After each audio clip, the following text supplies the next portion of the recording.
Hello guys, welcome to today's Topic TV. Dito sa Novaliches in Quezon City, isang tindahan ng milk tea ang nasalisihan ng isang nagpanggap na customer mga 11:45 ng gabi.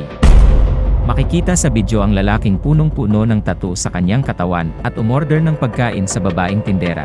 Mapapansin din na nagtanong pa ito sa kanyang kasama para sa kanyang order na nag-aabang sa labas sakay ng motorsiklo.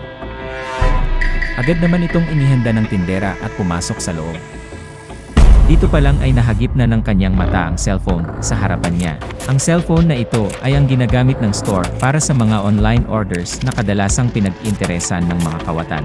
Dahil malapit lang itong abutin kung sakaling malilingat ang mga staff ng tindahan.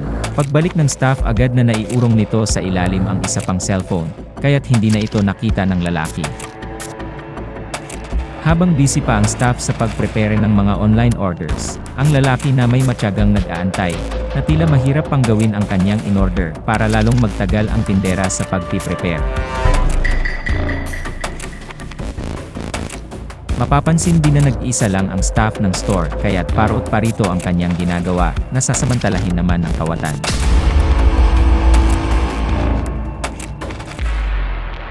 Ang lalaki na may aalog-alog ang tuhod habang nag-aantay, senyales ng pagkainip na may gusto kang gawin pero di mo pa magawa dahil nababagalan ka at nag-aantay ng pagkakataon para tumiyempo.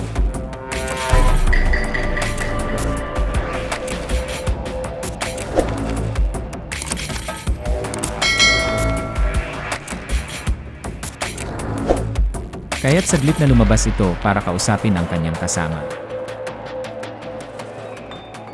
Habang ang kawawang tindera na may walang kaalam-alam sa mangyayari, na ang kanyang inihahandang order na pansit pala para sa 20 pulukoy, ay malamang na siya rin ang kakain maya-maya.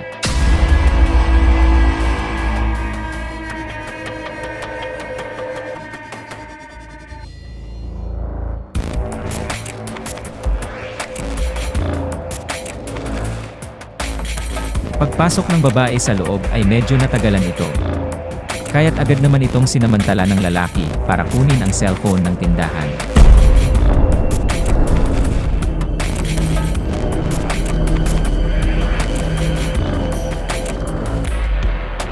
Marami ng tindahan ang nabiktima ng mga ganitong insidente, kaya't maging maingat po tayo sa ating mga gamit. Huwag nating ilalagay ang mga importanteng bagay na madaling maabot ng mga customer, lalo na't pag nag-iisa lang tayo at walang kasamang nagbabantay.